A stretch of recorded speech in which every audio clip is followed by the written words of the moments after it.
സംസ്ഥാന കോൺഗ്രസ് നേതൃത്വവുമായുള്ള ഭിന്നതകളും തർക്കങ്ങളും നിലനിൽക്കുന്നതിനിടെ തിരുവനന്തപുരം കോർപ്പറേഷനിലെ കോൺഗ്രസ് സ്ഥാനാർത്ഥിക്ക് വേണ്ടി പ്രചാരണത്തിനിറങ്ങിയ ശ്രദ്ധേയമായ രാഷ്ട്രീയ നീക്കം നടത്തിയിരിക്കുകയാണ് എംപിയും മുതിർന്ന നേതാവുമായ ഡോക്ടർ ശശി തരൂർ.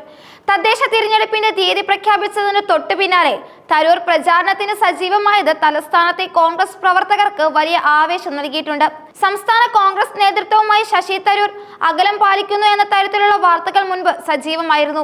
എന്നാൽ ഈ തെരഞ്ഞെടുപ്പ് അടുത്തതോടെ തന്റെ മണ്ഡലമായ തിരുവനന്തപുരത്ത് കോൺഗ്രസ് സ്ഥാനാർത്ഥികൾക്കായി അദ്ദേഹം കളത്തിലിറങ്ങാൻ തീരുമാനിച്ചത് കോൺഗ്രസിലെ ആഭ്യന്തര ഭിന്നതകൾക്കിടയിലും താഴെത്തലത്തിൽ പാർട്ടിയുടെ വിജയത്തിനായി അദ്ദേഹം നിലകൊള്ളുന്നു എന്നതിന് സൂചനയാണ് നൽകുന്നത്. പ്രചാരണ രംഗത്തെക്കുറിച്ചുള്ള മാധ്യമങ്ങളുടെ ചോദ്യങ്ങളോട് പ്രതികരിച്ചുകൊണ്ട് ശശി തരൂർ MP തന്റെ നിലപാട് വ്യക്തമാക്കുകയും ചെയ്തു. എന്നെ ആവശ്യപ്പെടുന്ന സ്ഥലങ്ങളിൽ പ്രചാരണത്തിന് പോകുമെന്ന് അദ്ദേഹം പൊതുമാധ്യമങ്ങളോട് സംസാരിക്കുകയും ചെയ്തു. ഇത് സ്ഥാനാർത്ഥികൾ താല്പര്യപ്പെടുന്നുണ്ടെങ്കിൽ അവരുടെ വാർഡുകളിൽ സജീവമായി ഇടപെടാൻ താൻ തയ്യാറാണ് എന്ന സന്ദേശമാണ് കോൺഗ്രസ് നേതൃത്വത്തിന് നൽകുന്നത്.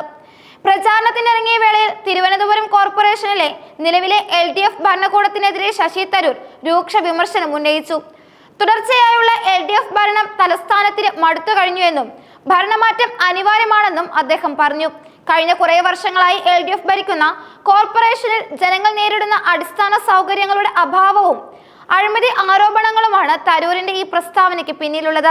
തലസ്ഥാന നഗരിയെ മെച്ചപ്പെട്ട രീതിയിൽ നയിക്കാൻ UDFന് മാത്രമേ കഴിയൂ എന്ന സന്ദേശം നൽകാനും അദ്ദേഹം ശ്രമിച്ചു. 100 സീറ്റുകളുള്ള തിരുവനന്തപുരം കോർപ്പറേഷനിൽ UDFന് നിലവിൽ കാര്യമായ സ്വാധീനമില്ല. കഴിഞ്ഞ തവണ കേവലം 10 അംഗങ്ങൾ മാത്രമായിരുന്നു UDFന് ഉണ്ടായിരുന്നത്. കോൺഗ്രസ് ഇവിടെ ഒരു മൂന്നാം ശക്തി മാത്രമാണ് എന്ന വിമർശനവും നേരിടുന്നുണ്ട്. തലസ്ഥാനത്ത് പല വാർഡുകളിലും മത്സരം CPM BJP പോരാട്ടമായി ചുരുങ്ങാനുള്ള സാധ്യതയും നിലനിൽക്കുന്നുണ്ട്. ഈ സാഹചര്യത്തിൽ മത്സരം കേവലം CPIM BJP പോരാട്ടമായി ചുരുങ്ങാതിരിക്കാനുള്ള തീവ്ര ശ്രമത്തിലാണ് കോൺഗ്രസ്. ശശി തരൂരിനെ പോലുള്ള ജനപ്രിയ നേതാക്കൾ സജീവമായി പ്രചാരണത്തിൽ ഇറങ്ങുന്നത് നിഷ്പക്ഷ വോട്ടർമാരെയും യുവാക്കളെയും കോൺഗ്രസിലേക്ക് ആകർഷിക്കാൻ സഹായിക്കുമെന്നാണ് UDF നേതൃത്വം കണക്കുകൂട്ടുന്നത്. പ്രാദേശിക തലത്തിൽ സ്ഥാനാർത്ഥികളുടെ വ്യക്തിപരമായ ബന്ധങ്ങൾക്കൊപ്പം തരൂരിന്റെ താരപ്രഭ കൂടി ചേരുമ്പോൾ വിജയസാധ്യത വർദ്ധിക്കുമെന്നും അവർ പ്രതീക്ഷിക്കുന്നു. ശശി തരൂർ പ്രചാരണത്തിനിറങ്ങിയ വേളയിൽ സംസ്ഥാനത്തെ തദ്ദേശ സ്ഥാപനങ്ങളിലേക്കുള്ള തിരഞ്ഞെടുപ്പ് തീയതി സംസ്ഥാന തിരഞ്ഞെടുപ്പ് കമ്മീഷൻ പ്രഖ്യാപിച്ചു. 2 ഘട്ടമായിട്ടാണ് വോട്ടെടുപ്പ് നടത്തുക. ആദ്യഘട്ടം തിരുവനന്തപുരം, കൊല്ലം, പത്തനംതിട്ട, ആലപ്പുഴ, കോട്ടയം, ഇടുക്കി, എറണാകുളം എന്നീ 7 ജില്ലകളിൽ വോട്ടെടുപ്പ് നടക്കും. രണ്ടാം ഘട്ടത്തിൽ തൃശൂർ, പാലക്കാട്, മലപ്പുറം, കോഴിക്കോട്, വയനാട്, കണ്ണൂർ, കാസർഗോഡ് എന്നീ ജില്ലകളിലും വോട്ടെടുപ്പ് നടക്കും. വോട്ടെണ്ണൽ ഡിസംബർ 13 ശനിയാഴ്ചയായിരിക്കും നടക്കുക.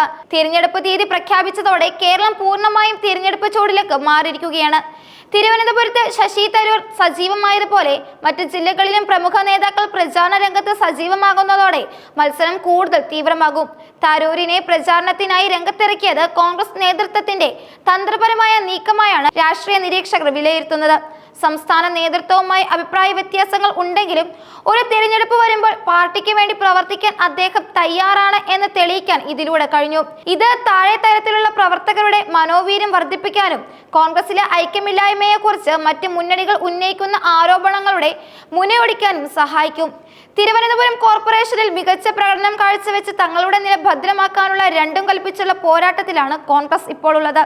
ഇതിന്റെ ഫലം ഡിസംബർ 13 അറിയാനും സാധിക്കും.